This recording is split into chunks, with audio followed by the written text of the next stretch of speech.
was actually one of the people who asked the question at the No Jumper Live show, but he asked you about this basic rap gang beef that happened in Boston that he was surprised that you had never made a video about. Now, I went back and did my homework and watched this Trap Geek video about it where he broke it down in pretty solid detail. And you had a pretty interesting answer where you actually said that you were a little too close to it, that you knew some of the people involved.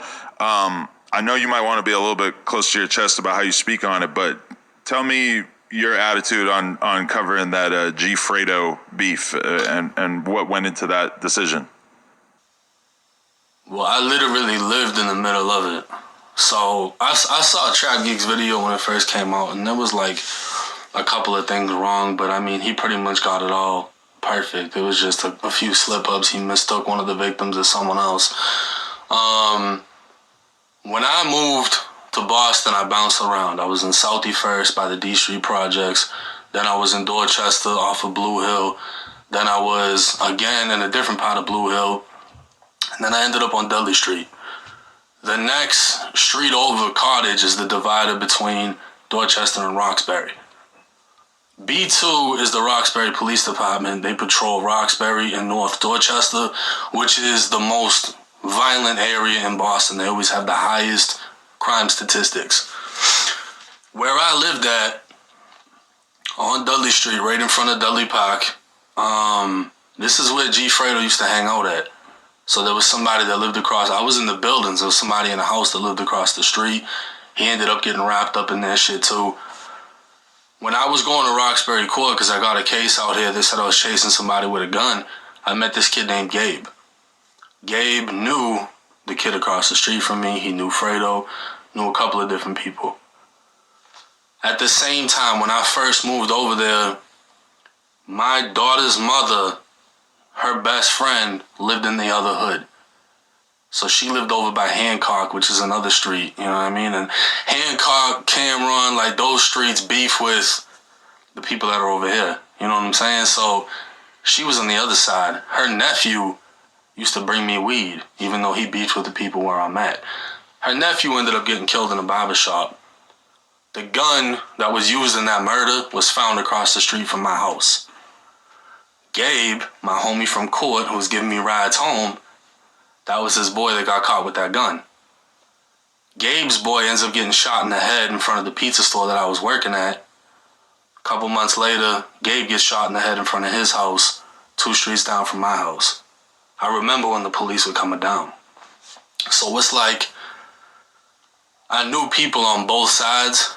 I knew one on that side that got killed, a couple on this side that got killed, and then they got arrested. So I kind of just stayed out of it for that reason, because it was just, I'm literally right in the fucking middle of this shit, and I know people on both sides, you know what I'm saying? Right. And did anybody in your real life say anything like that to you about like, oh, you should be documenting this? Or do you think that people would have been upset if you did cover it? No, at that time, I wasn't even doing that. So at that time, I wasn't even covering that type of stuff. After the fact is when people were bringing it up, you know what I'm saying? But it was still like close to home with that situation. Because there's a lot that people don't know that I know because I'm living out here, you know what I'm saying? So it's like, I don't want to accidentally bring something to light that isn't in the paperwork that somebody else might not know just because I know it from living on that block and being around that. Like, where Gabe's friend got killed, that was the pizza place I worked at when I was on probation. That was my second job I ever had. You know what I'm saying? Backwoods Pizza on Dudley Street. Yeah, you mentioned that, and a couple of people mentioned that when we were doing the Q&A and stuff. Backwoods Pizza. I got to hit that place up someday. Yeah, well, nah, because that's a lot of shit happens over there. The kid that got caught with the gun was in there with an extendo and, you know, all types of shit, bro. We literally, like, when I worked there, people would come in just to give us the drama. Like, yo, let me get 2 pastelitos, a pizza, and yeah, you heard about Buddy got shot? Like, damn. We would get the news that way, you know what I mean? But Dudley Street's just a wild spot, so I stayed out of it just because how close to home it was. And I'm outside, you know what I'm saying? Like, I'm not just sitting in the house. I'm out here on this block. So it's like my face is seen over there, you know what I mean? I was pretty shocked by it just to hear the level of gang-related killings that were going on in Boston, because it doesn't really make the news that much, or you don't hear about it on a national level, and especially to hear, stories about dudes doing stuff that you think about being normal in Chicago or LA, of like really straight lurking their enemy's block, just waiting for them to shoot at them or whatever. Like, it was pretty shocking that stuff goes on out there as well. Was that at all surprising to you, or you've known about all this kind of stuff obviously for a long time?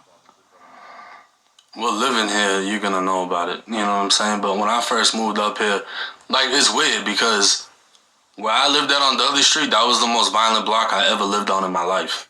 Really? At the same time, the crime overall is nothing compared to Florida. So it's like, Florida is just over the top. You know what I'm saying? A lot of the different cities, murders are going crazy. The type of guns that are down there are crazy. Up here, I feel like people don't get shot on accident. I feel like little kids aren't getting hit by stray bullets. If you die in Boston, it's because you're specifically beefing with somebody in Boston.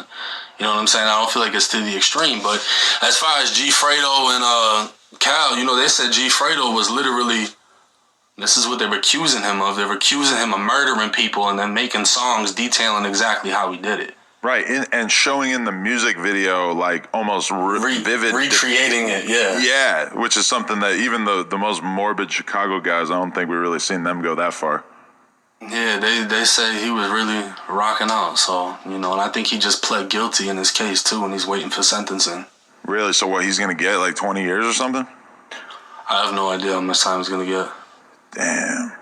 That's some heavy shit. They're facing a lot, though. Is that the first person who, from your perspective, was doing like hundreds of thousands of views on their videos in Boston talking about street shit like that? I mean, I would think so, but that's just because I didn't grow up in Boston. I just moved here.